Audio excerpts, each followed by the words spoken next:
Les amis, c'est parti, Dominique de Villepin, on augmente le son, installez-vous bien, c'est parti, mesdames et messieurs. Ah, il y avait des éditions spéciales tout le week-end, les mecs, hein, Bonsoir, putain. Bonsoir. Merci d'être avec nous ce soir, ancien Premier ministre, ancien ministre Let's des go. Affaires étrangères. Le régime de Bachar el-Assad est donc tombé. Il est tombé Damas, comme une grande partie du pays, est désormais aux mains des rebelles islamistes. On va essayer de comprendre avec vous les conséquences de ce bouleversement géopolitique, comprendre l'impact sur la région, sur le monde, alors que la Russie et l'Iran sont affaiblis par la chute de leur allié. Comprendre aussi ce par quoi va être remplacé le régime du dictateur syrien. On dira aussi un mot, Dominique de Villepin, de la situation nationale, situation internationale complexe, situation nationale qui l'est tout autant. Mais d'abord, je vais pour commencer cet entretien, vous citer les mots du président de la République, Emmanuel Macron, qui a... N'empêche, les mecs, j'ai vu des tweets, hein, que Erdogan est sorti grandi de ce bordel, que la Turquie en sort grandi, c'est la débandade pour la Russie, pour l'Iran, c'est défaite sur défaite sur défaite, Israël en opportuniste qui va aller annexer des territoires en Syrie. Les gars, cette guerre, j'en avais parlé vendredi, mais elle est incompréhensible. Je vous dis, il faut que je trouve une vidéo qui parle de ça, mais je pense que De Villepin va peut-être bien résumer la situation. Saluer la fin, je cite, d'un état de barbarie, enfin, a-t-il dit. C'est la fin d'un régime barbare aujourd'hui, Dominique de Villepin? Oui, c'est la formule de Michel Seurat, le regretté Michel Seurat, grand islamologue, grand spécialiste de la Syrie. Et effectivement, cela a été dit, islamologue, il a dit 500 000 personnes assassinées, des millions de réfugiés, de déplacés. C'est Salut un Xenoshi, régime salut mon gars. Barbare qui a véritablement régné en maître depuis 54 ans. C'est dire à quel point la férule a été longue et lourde. Les mecs, on en a vécu des choses en 2024 quand même. Vous vous rendez compte que tout a explosé en 2024, tout s'est accéléré, même sur mes streams, même sur la géopolitique et même la politique française. Et 54 ans après, 2024, il y a un régime qui tombe. 54, oui, 54 ans, parce qu'il y avait le père de Bachar el-Assad qui a régné aussi sur la Syrie, les mecs. C'était une famille qui s'occupait de ce pays. Toute une famille. Étant dit, le soulagement est grand, on le voit dans toutes les capitales européennes, on le voit aussi aujourd'hui dans nombre de villes en Syrie. La question, c'est l'inconnu de demain. C'est donc, après le soulagement, l'incertitude qui va s'ouvrir. Que va-t-il se passer? Vous avez cité l'une des premières leçons que l'on peut tirer, et à juste titre, c'est l'affaiblissement de l'axe entre la Russie et l'Iran. Et à un moment très particulier, puisque nous sommes à la veille de l'ouverture des grandes négociations que Donald Trump va mener, et au Moyen-Orient. D'ailleurs, il est où les mecs? À ce qui paraît, il est en Russie, mais les Russes n'ont pas confirmé l'arrivée de Bachar el-Assad et de sa famille à l'intérieur du territoire russe. Où est-il? Il a quand même... Les gars, vous vous rendez compte que ce mec-là a lâché les Alaouites. Je crois que c'était son clan, les Alaouites. C'est une communauté syrienne. Il les a lâchés. Ils sont morts pour ce mec-là. Ils sont morts, hein. Ils sont morts pour lui. Et le mec, il a pris ses clics et ses claques et il s'est taillé dans un pays inconnu avec peut-être des millions et des millions de dollars dans les poches. Putain, il a bien caché ses comptes bancaires et tout. Ah, c'est une folie, gros. Et en Ukraine. Folie, il y a un deuxième axe qui est affaibli, il concerne alors lui directement l'Iran et directement la Syrie, qui est l'axe dit de la résistance. C'est l'axe de l'Iran avec toutes les milices chiites, l'axe chiite qui, dans cette région, a contribué à créer retour de l'afro, les mecs, depuis des années. Donc, de ce point de vue, c'est plutôt une bonne nouvelle. L'incertitude vient de ceux qui véritablement sont d'abord derrière ces Jure, un nouveau on a parlé du soutien de merci la Turquie. Pour le seul. Merci de mon bonnes frère. raisons pour cela. La Turquie veut pouvoir renvoyer un certain nombre de réfugiés syriens qui sont sur son territoire, les renvoyer dans le nord-ouest de la Syrie. Et elle veut aussi, jure, un nouveau ce qui est plus embarrassant, et merci Tipititi. Merci mon gars. Qui sont dans la partie du nord-est. Donc on a une grande partie... Salut de Flash, je suis sans doute en retard, mais il n'y a plus Guénolé sur TPMP. Je crois qu'il a été viré, Guénolé, les mecs, hein. Mais à confirmer, hein. J'ai pas envie de vous dire des bêtises, hein. Mais je crois qu'il a été viré de TPMP. Mais restons dans le sujet, restons sur le sujet. Un grand jeu géopolitique qui va s'ouvrir dans un contexte très incertain, puisque ça a été dit. D'ailleurs, les gars, j'ai une question en rapport avec le sujet. Vous pensez que la Syrie, ça va terminer comme l'Iran, comme la Libye, etc. Un pays qui va être totalement instable, où les personnes vont se battre pour diriger le pays? Parce que je sais qu'en Libye, la Libye est divisée en 2 ou 3 pôles, je crois. Dans 2 ou 3 pôles où il y a des personnes qui revendiquent le trône, on va dire. On va mettre des parenthèses, le trône. Donc, ah ouais, c'est unanime. Oui, oui, oui. Parce que la Syrie a été libérée de Bachar al-Assad, mais n'oublions pas qu'en Syrie, l'État islamique prospère encore. Il y a aussi les Kurdes qui réclament leur territoire. On a plein de proxys, plein de milices comme ça éparpillées à l'intérieur de la Syrie, où c'est compliqué de mettre la main sur l'ensemble du territoire, quoi. Merci le facteur pour le sub, merci mon gars. Ça va poser problème tout ça, les mecs. L'État islamique ne représente plus rien. Oui, mais ce que je veux dire, c'est que est-ce que tu as envie d'avoir une organisation terroriste à l'intérieur de ton pays que tu as envie de revendiquer dans la totalité du territoire, quoi? Et puis c'est pareil, j'ai vu les Israéliens, ils sont allés à l'intérieur du territoire syrien. D'ailleurs, ça fait au moins 40 ans qu'ils sont pas allés à l'intérieur. Est-ce qu'ils vont y rester ou est-ce qu'ils vont repartir? Est-ce que les Syriens libres vont se disputer le territoire du Golan? On sait pas les mecs, hein, parce que peut-être qu'ils vont récupérer aussi ce territoire-là. Non seulement ce sont c'est là où c'est compliqué tout ça les mecs. C'est là où c'est compliqué. Djihadistes, ceux-là même contre lesquels la coalition antiterroriste a tiré entre 2014 et 2016. Donc ouais. 2016. Il y a quand même un certain nombre de questions qui se posent. Et on va bien évidemment, en quelque sorte, décomposer toutes ces questions. Les conséquences géopolitiques, le profil effectivement de ces rebelles islamistes qui ont pris le pouvoir. Ah, vous aimez la coupe de cheveux? Ok, merci. Merci. Le mot était juste celui d'un régime barbare. Est-ce que c'est une bonne nouvelle pour la stabilité du monde? D'ailleurs, les mecs, hein, il y a un peu... Les gars, la géopolitique, c'est un domaine qui me fascine. Parce que ça me fascine à quel point je vois des hypocrites. Les gars, souvenez-vous à l'époque où la Syrie était tombé dans les mains des rebelles État islamique, djihadistes, etc.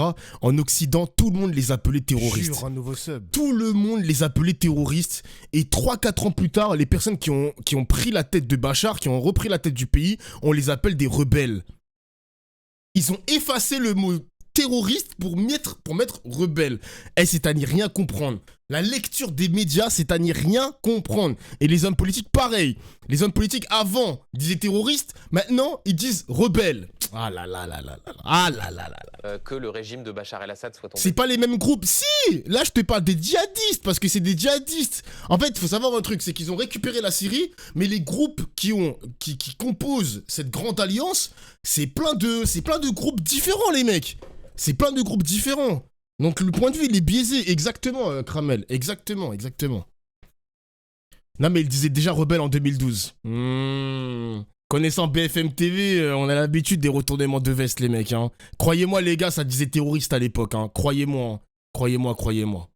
Alors, il faut toujours se référer à l'histoire. Nous avons quelques précédents et de ce point de vue-là, il ne faut pas être naïf. Les mêmes mots et le même constat a été porté sur le régime irakien quand Saddam Hussein est tombé. Et qu'est-ce que nous avons eu dans les années qui ont suivi? Le chaos. Les mêmes mots ont été utilisés pour le colonel Kadhafi, effectivement à la tête de ces tribus. Et quand il est parti, ça a été une libération. Mais on l'a vu aussi, beaucoup d'inquiétudes. Et ah ouais, Kadhafi aussi, divisé. On l'a vu en Afghanistan, là encore, des talibans largement nourris par les États-Unis dans la période soviétique et qui, quand ils sont revenus, eh bien, ont créé un système qui est tout à fait odieux. Donc, de ce point de vue-là, il faut être... Cet après-midi, BFM TV, les mecs, ils ont fait un portrait de El Jolani. Donc, c'est le mec, c'est le chef des rebelles qui a récupéré la Syrie et tout. Et ils l'ont présenté comme un ancien de Daesh qui s'est occidentalisé, qui a polissé son image, qui est devenu plus moderne. Eh, ça me fume. BFM TV, ils sont au taquet, hein. Merci PTDR Chouiki pour le sub. Merci, mon gars. C'est un repenti du djihad. Ouais, c'est ça. Ils ont fait un portrait du mec. Eh, vraiment, les médias occidentaux, ça me fascine. Comment ils ont la main mise sur le récit et comment ils racontent le récit. Extrêmement prudent. Ah là là là là. Effectivement, un régime qui est un régime ONI, mais en même temps était extrêmement prudent sur l'avenir, car nous ne savons pas de quoi demain sera fait. Et par contre, nous savons... Attendez, je regarde juste un truc vite fait. Attends, l'ASL n'existe plus aujourd'hui dans sa structure, donc ça c'est l'armée syrienne libre, ok. HTS mène pour l'instant une très bonne transition. Ils ont aujourd'hui nommé un nouveau chef de gouvernement. Ils ont accordé l'amnistie à tous les... Ouais, j'ai vu ça. Mais on dirait un copier-coller de Twitter. Ouais. J'ai vu ces informations, je les ai vues. L'itinéraire de ceux qui aujourd'hui arrivent au pouvoir à Damas, et cet itinéraire a tout pour nous inquiéter. Dominique de Villepin, avant la chute en quelques semaines de ce régime, il y avait plusieurs positions dans les chancelleries occidentales. Oula. Et dans les débats politiques. Il y avait ceux qui considéraient qu'il fallait qu'il y ait un cordon sanitaire avec Bachar el-Assad et ceux qui expliquaient que, notamment quand il combattait contre l'État islamique, au fond, Bachar el-Assad était un moindre mal. Je voudrais vous citer ce que vous disiez vous-même dans les colonnes du Progrès, à la presse quotidienne régionale, c'était en 2016. Oui. Vous disiez, je cite, « Il faut accepter de parler avec le régime d'Assad » et vous considériez notamment, puisque c'était une interview assez longue, que c'était une des conditions pour aboutir à terme au départ de Bachar el-Assad. Vous vous êtes trompé puisque... D'ailleurs, les gars, il y a plein de politiques et de médias, enfin, pas des médias, de politiques et des anti-Mélenchon qui ont cité la fameuse image de Mélenchon qui était aux côtés de Bachar el-Assad en costard gris. Et moi, ce qui me fume, c'est que c'était à l'époque, c'était un ministre. Vous savez que Mélenchon était un ministre et il a été envoyé par le président pour aller faire sa mission diplomatique avec Bachar el-Assad. Et là, ça ressort des dossiers de 2016 où Dominique de Villepin disait il faut accepter de parler avec le régime d'Assad. Mais les gars, ça sert à quoi de faire ça ? Ça sert à quoi? S'il y a un mec qui est normal en 2010 et ensuite c'est devenu un fils de pute 3 ans après, évidemment que les hommes politiques vont pas retourner leur veste mais changer leur position. C'est normal. C'est normal, gros. Merci Vergy pour le sub, merci. La France, les pays européens n'ont pas parlé avec Bachar el-Assad et c'est à la fin le courage d'un peuple qui a réussi à aboutir à son départ. Vous êtes un grand familier de la diplomatie. Ça fait 2011, il va se défendre là. Ça fait donc depuis 2011 que la diplomatie française répète tous les 4 matins que le régime de Bachar el-Assad va tomber. Donc, bien évidemment, il a fini par tomber. Mais la diplomatie, c'est pas d'attendre. Mais vous étiez partisan d'une sorte de reprise de dialogue avec Bachar el-Assad. Non, ce que je disais... Non, le journaliste, il veut l'abattre, il veut vraiment l'abattre. Nous ne pouvions pas nous désintéresser d'une situation où il y a eu au bout du compte 500 000 morts et des millions de réfugiés, dont un certain nombre qui sont d'ailleurs chez nous et en Europe. Donc là, t'es pas objectif, c'est connu que la gauche est un soutien du régime de Bachar. Ah les mecs, moi je vais pas vous mentir, alors je le dis de manière très honnête, je suivais pas trop la politique à cette époque-là. Je sais que Mélenchon est un soutien de Bachar el-Assad parce que ça a été dit dans les médias, ça a ressorti des archives, etc. La seule personne qui peut clarifier sa position, ce n'est que lui-même. Hein. Moi je ne peux pas défendre un mec qu'à l'époque je ne suivais même pas. Oui, justement, Kramel, j'ai parlé de la photo. La seule source que j'ai vue qui a vraiment été expliquée, c'est cette fameuse photo. Attends, Mélenchon, Bachar. Ça a été expliqué qu'il était ministre à l'époque. Il était ministre à l'époque. Et d'ailleurs, voilà, c'est cette photo. Il va pas refuser, les mecs. Il va pas refuser de la part... C'était qui le président à l'époque? Je sais même plus c'était qui le président à l'époque. Dire non, je vais pas aller voir Bachar el-Assad. Non, j'y vais pas. Le mec, il était ministre, il respecte les volontés de son président. Il a été envoyé là-bas. Et d'ailleurs, il y avait un mec de l'entourage de Marine Le Pen qui traîne aussi avec Bachar el-Assad, qui a traîné avec Bachar el-Assad. Bref, c'est tout un bordel. Il était ministre de l'Éducation, Mélenchon. Je crois qu'il était ministre, ouais. Il était ministre de l'Éducation. Ouais.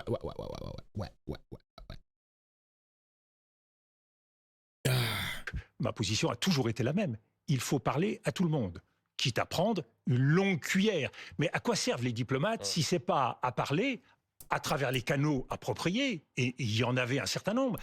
Ce qui s'est passé, compte tenu du vide laissé par les pays européens, les pays occidentaux en général, c'est que la place a été prise par la Russie et par l'Iran. Est-ce qu'il faut s'en réjouir, monsieur Duhamel? Est-ce que c'est une bonne chose? Moi, je pars du principe que la diplomatie, la stratégie... La Russie et l'Iran, Dominique Villepin, étant des alliés de Bachar el-Assad. Donc, c'est pas très étonnant de voir qu'il y ait des relations diplomatiques entre ces pays. Oui, mais... Avant 2015, la Russie n'intervenait pas directement dans le jeu syrien. Elle est intervenue parce que nous avons, décidé en 2014 d'intervenir militairement. Et la position que vous rappelez participe toujours de la même position. Voilà, c'était escroc avec Sarko et Bachar el-Assad. Attends, je regarde. Mais les mecs, il y a plein de photos comme ça qui circulent parce qu'ils ont voulu attraper la veste de Mélenchon. Mais là, voilà, il y a plein de photos. Hein. Il y a plein de photos comme ça où tu vois Sarkozy, lui, je sais plus comment il s'appelle, Claude Guéant, je crois. Je sais plus s'il s'appelle, je sais plus si c'est Claude Guéant, ce mec. Et Bachar al-Assad à gauche. Tu peux avoir plein d'archives comme ça, hein. Là, t'as Chirac avec Bachar al-Assad, t'as Chirac qui a décoré Bachar al-Assad. Sarkozy, défilé du 14 juillet, ça a invité Bachar al-Assad. Mais ça va attraper la veste que de Mélenchon, les mecs, voyez? Que des hypocrites, la politique, que des hypocrites. Ce qui me Tout le concerne. monde, tout le Je monde, tout pars le du monde. principe que la guerre contre le terrorisme ne peut pas donner de résultats sans stratégie politique. Donc quand on mène une coalition antiterroriste, il faut avoir un deuxième fer au feu, qui est un fer diplomatique. Et en l'occurrence, c'est ce qui a manqué à la Ça en dit stratégie long, ouais. européenne. Et occidentale. Donc, c'est la Russie qui a occupé le terrain en intervenant en 2015, puis l'Iran. Donc là, je suis encore choqué à quel point la fenêtre d'Overton s'est déplacée à droite. Dominique de Villepin a l'air d'un gros gauchiste. Ouais, c'est vrai, les mecs. Faut pas oublier que ce mec-là est un droitard, hein. Mais ça reste quand même un droitard modéré. Et on pourrait même lui attribuer, les gars, l'étiquette de centre droit, en vrai de vrai, hein. Parce que Dominique de Villepin, il a été très à droite, mais c'était il y a très longtemps, les mecs. Il était sous Chirac, c'était il y a très très longtemps. On a connu Sarkozy, on a connu Hollande, on a connu le premier mandat d'Emmanuel Macron, puis le deuxième. Le mec, il a pu un petit peu plus polisser son idéologie, tu vois ce que je veux dire? Donc, il s'est peut-être centrisé de plus en plus, année après année. L'initiative prise par Israël vise justement à essayer de récupérer du terrain face à cet espace occupé par l'Iran. Donc, vous voyez bien que l'idée de défendre la possibilité de garder un lien, quelle que soit la situation, c'est la nature même du travail diplomatique. Mais Bachar al-Assad est tombé sans que les Oui, pays européens que vous oui. appeliez à renouer avec le régime syrien, Monsieur eh bien, Duhamel, n'aient plus à renouer. Il a le Monsieur petit sourire, Duhamel, hein. oui, il est tombé C'est à un travers bâtard. des groupuscules islamistes et djihadistes. Je vous invite à me réinviter dans 10 ans pour savoir si ces régimes djihadistes ont tenu leurs promesses de djihadistes ou s'ils ont changé. C'est toute la situation. Ouais. Mais moi, je ne me résigne pas, Monsieur Duhamel, à ce qu'au Proche-Orient, nous comptions pour du beurre. Je ne me résigne pas à ce que nous ne soyons pas acteurs d'une stratégie. Et pour être acteur d'une stratégie, il y a deux façons. Mais tu vois, encore une fois, par contre, il a pas changé, hein. Il est toujours dans ce délire impérialiste, hein, où la France doit avoir un rôle à jouer dans le Moyen-Orient, où la France doit utiliser ses canaux de communication pour jouer son rôle. Gros, laisse les Syriens entre eux. Il n'y a pas besoin qu'un pays occidental s'incruste dans les affaires de la Syrie. Et il a fait la même chose avec la Libye, il fait la même chose avec la Palestine et Israël. Ce mec-là, il a toujours cette mentalité impérialiste. Bah normal, c'est un diplomate. Non mais j'aime pas ce délire. J'aime pas. Non, parce qu'il se cache derrière ce masque de la diplomatie, mais c'est un peu bizarre. À chaque fois, il a cette tech de... À chaque fois, il a ça, genre, j'aime pas. De le faire. La première, À chaque c'est fois. d'utiliser l'arme militaire. Je pense que l'utiliser seul, c'est prendre le risque d'ajouter davantage d'huile sur le feu, ou c'est utiliser l'arme diplomatique. Et ça implique des stratégies qui peuvent être extraordinairement créatives. Je le dis d'ailleurs de la façon la plus claire. Il s'agissait là de prendre langue. C'est le pour paternalisme voir dans français quelles d'Oflin. conditions Bah ouais. Bachar el-Assad pourrait Bien partir. sûr. Et c'est exactement ce pourquoi je plaidais. Ah, il y a des mecs dans le chat. Qui m'ont compris. C'est financier d'Oflin, il y a du pétrole, frérot. C'est les intérêts financiers, c'est pour les intérêts, frère. Ah, l'impérialisme, c'est ce que je dis. Il y voit son intérêt. C'est de l'opportunisme, les mecs, hein. Mais moi, je vois ça de manière très malsaine, hein. On peut l'apprécier. Moi, je l'apprécie, cette personne. J'apprécie Dominique de Villepin. J'apprécie son discours. Mais des fois, dans son discours, il y a des choses où je ne suis pas en adéquation. Et j'ai pas peur de le dire. En ce qui concerne la Libye, quand nous C'est avons pas un gros mot, décidé genre. C'est pas un gros mot. d'engager une guerre en Libye dont nous payons encore le prix, et tous les jours un peu plus, au Sahel. Juste avant de parler de ces rebelles islamistes, sur l'analyse qui, je crois, est très frappante et frappe sans doute celles et ceux qui nous regardent ce soir, la rapidité avec laquelle l'État syrien s'est effondré. L'armée en lambeaux, J'avoue, quelques semaines, une administration qui était en déliquescence, de voir à quel point des régimes qui tiennent d'une main de fer sanguinaire un peuple est capable de s'effondrer en quelques jours. C'est allé tellement vite. Nous aurions pu peut-être le faire partir pas mal d'années avant si nous avions eu un peu plus de ruse, un peu plus d'habileté et une volonté un peu plus forte. Manifestement, oui, la chute s'est faite rapidement. Le régime est tombé comme un fruit mûr. Et aujourd'hui... Mais de fait, ne crois-tu pas qu'il est toutefois nécessaire que la France, ou du moins l'Europe, doit quand même un peu se mêler des affaires des pays comme la Syrie, la Libye, l'Irak et d'autres pour aider à redresser la situation économique et surtout institutionnelle, de sorte à ce que ces pays peuvent avoir un cadre normal sans forcément se considérer comme des impérialistes. Perso, je verrai pas le mal, désolé, j'étais long. Non, t'inquiète, y a pas de problème. Moi, moi j'aime pas ce délire de l'Occident qui vient toujours en mode chevalier blanc, qui va aller sauver tout le monde. Moi, j'aime pas les mecs, moi je me méfie, je me méfie. D'ailleurs, j'ai vu un tweet de Mélenchon par rapport à ça, où il disait qu'il allait avoir il aimerait des élections libres sous contrôle international pour redonner à la Syrie leur pouvoir démocratique. Attention, parce que contrôle international, ça veut dire que si l'élection ne plaît pas aux États-Unis ou ne plaît pas à l'Europe, c'est un pays ennemi. Vous voyez ce que je veux dire ou pas? Dès que ça ne plaît pas aux États-Unis, forcément, ça va être considéré comme un ennemi de l'Occident. Moi, j'aime pas. Chaque pays doit s'autogérer, les mecs. L'autogestion, c'est super important. Hein. C'est super important, les mecs. On est déjà assez dans la merde pour pouvoir se permettre d'aider. Exactement. Et puis ça fait un peu... Les gars, je suis désolé, ça fait un peu bizarre en tant que Français de voir que notre pays est dans la merde en termes d'institutions. Pas économique, hein, enfin si, un peu économique quand même avec les dépenses publiques, bref. Mais institutionnellement parlant, c'est la merde. Et on va se permettre de donner des leçons à une autre... pas démocratie, mais à un autre pays. On va pas donner des leçons à un autre pays alors que nous-mêmes, on a des problèmes.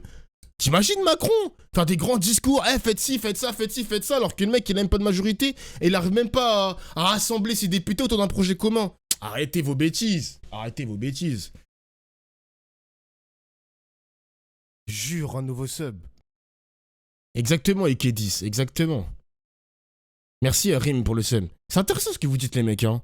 C'est intéressant ce que vous dites. Il y a beaucoup de choses qui m'intéressent là dans ce que vous dites dans le chat parce que j'ai l'impression de parler avec des géopolitologues. J'aime trop apprendre des choses là, arrêtez. Il y a trop de matière grise dans ce chat là, arrêtez. C'est bon, j'arrête de sucer. Il y a... Calmez-vous. J'arrête de sucer, calmez-vous. Si on regarde l'avenir. La première, c'est l'unité du pays. J'aime trop parler avec vous, putain. Ce pays qui est divisé depuis de nombreuses années va pouvoir maintenir son intégrité. Et c'est un enjeu important parce que la Syrie occupe géographiquement un espace. L'éclatement du pays aurait des répercussions sur l'ensemble de la région et pour la stabilité de tous les pays avoisinants. Au fond, s'il y a un risque d'un scénario à la libyenne, où là on voit un pays voilà, c'est ça. exactement. Milices, tout à fait. Ça, c'est un scénario qui effectivement ne peut qu'inquiéter l'affirmation d'un État failli. Il y a une deuxième question qui est la question humanitaire. Pour moi, tu cautionnes ce que fait Israël. Tu n'as plus aucun mot à dire à personne. Depuis le 7 octobre, la France n'a plus rien à dire à personne. Tu cautionnes et défends un tédicide. C'est quoi un tédicide? Pourquoi j'ai toujours des vieux bizarres ici? C'est qui, lui? Qu'est-ce que c'est que ça? Bon, j'ai pas envie de calculer. J'ai rien compris. Je suis fatigué, les mecs. Génocide. Moi, je cautionne ce qu'a fait Israël? Mais j'ai fait quoi? Mais j'ai dit quoi? Qu'est-ce qui se passe ici? Mais qu'est-ce qui se passe? Mon gars, qu'est-ce qui se passe? Pas toi, la France. Mais écrivez correctement, tu dis tu cautionnes. Pour moi, tu cautionnes ce que fait Israël. Écris la France. Pour moi, la France cautionne ce qu'a fait Israël, par exemple. Pourquoi tu mets tu? T'es con, quoi? Oh, t'es allé à l'école ou quoi? Question des réfugiés Précision, et la question mec. du traitement des minorités. Que va-t-il se passer pour la minorité chrétienne? Que va-t-il se passer pour la minorité druze? Que va-t-il se passer pour la minorité alaouite, qui était celle de Bachar el-Assad? Que va-t-il se passer pour la minorité kurde? Donc vous voyez bien que la question du traitement des minorités va nous révéler très rapidement le vrai visage de ces djihadistes. Donc, il a fait un tweet en plus Zemmour. Hein. Majeur pour l'avenir de la Syrie qui va déterminer en quelque sorte l'avenir de la région. Sur ces djihadistes, c'est ce qu'on appelle le mouvement HTC pour Hayat Tahrir al-Sham, un mouvement dominé par l'ancienne branche syrienne d'Al-Qaïda, des rebelles également soutenus par la Turquie. Et au fond, ce qui frappe, c'est que notamment leur leader, Al-Jolani, s'est transformé a en quelque sorte voulu donner des gages de notabilisation. Il ne s'habille plus de la même manière, il ne se fait même plus appeler pareil. Il a donné une interview à CNN, voilà, on voit... Waouh, on dirait pas Che Guevara, les mecs. Wesh, la chemise, le drapeau derrière, la barbe taillée et tout. Wesh, on est où voit là? ces images, et lui dit pas d'inquiétude particulière à avoir pour les minorités. C'est Zelensky qu'elles soient version 2. kurdes, qu'elles soient chrétiennes. C'est vrai qu'il ressemble à Zelensky en vrai. Hein. Cette, Là, comme selon ça, vous, c'est une vrai, c'est évolution vrai. sincère, ou est-ce qu'il y a là de l'opportunisme, voire carrément de la dissimulation? Alors c'est le troisième enjeu dont je voulais parler, c'est l'enjeu de la radicalité. Quel est le degré aujourd'hui de radicalité d'Al-Joulani, Ahmed Al-Shara, de son vrai nom, et des groupes qui sont autour de lui, parce qu'on ne sait pas du tout s'il va pouvoir s'imposer définitivement à l'ensemble des groupes, ou s'il y aura des scissions et des divisions. Quand on regarde son itinéraire, on se rend compte qu'il s'est engagé en Irak à partir de 2003, tout à fait puissamment au sein d'Al-Qaïda. Il est revenu en Syrie en 2011. De 2011 à 2013, plutôt proche d'Al-Qaïda. De 2013 à 2016, il a oscillé entre l'État islamique et Al-Qaïda. Il a un sacré background, non? Il semblerait, quand on regarde de près son profil, mais Gilles Kepel pourra le préciser mieux que moi, qu'il a un sacré backstory. La volonté de passer d'un djihadiste... C'est un grand chef bandit. Le CV du mec. Internationaliste à un djihadisme nationaliste. Donc, je crois qu'il est pragmatique, il a parfaitement compris qu'il y avait la possibilité de saisir le pouvoir. On n'est pas donc dans une logique aujourd'hui affichée de califat, comme on l'a pu l'être auparavant en Irak et en Syrie, mais cela montre bien, à supposer que cette évolution puisse être réelle, que le dialogue que je défendais donc pour accompagner éventuellement une initiative militaire, condition du succès d'une initiative militaire, est encore plus indispensable dès lors que les hommes peuvent changer. Donc vous voyez bien, le cœur de la diplomatie, c'est le dialogue, monsieur Duhamel. Tout le reste, ce sont des postures idéologiques qui conduisent à, malheureusement, plus de violence. Et il y a, Dominique de Villepin, différents... D'ailleurs, ils ont dit qu'ils vont essayer de mettre la main... Enfin, les Israéliens vont essayer de bombarder des positions où il y a des stockages d'armes chimiques. Vous savez que Bachar al-Assad possède des armes chimiques qui sont cachées dans le territoire syrien. Et Netanyahou, il a peur que ça tombe dans les mains de terroristes, quoi. Attention à Bellec, hein. Bellec. Déjà fait hier. Ah, il n'y a plus de missiles chimiques, armes chimiques, ça n'existe plus maintenant. Ils ont rasé la base principale à Damas. Ok, c'est terminé. Ils l'ont déjà fait. Ah, donc là c'est fini, il y a plus de... Au moment où j'ai parlé, il y en a plus déjà. Ok, je suis pas à jour, désolé les gars, je ne suis pas à jour, désolé.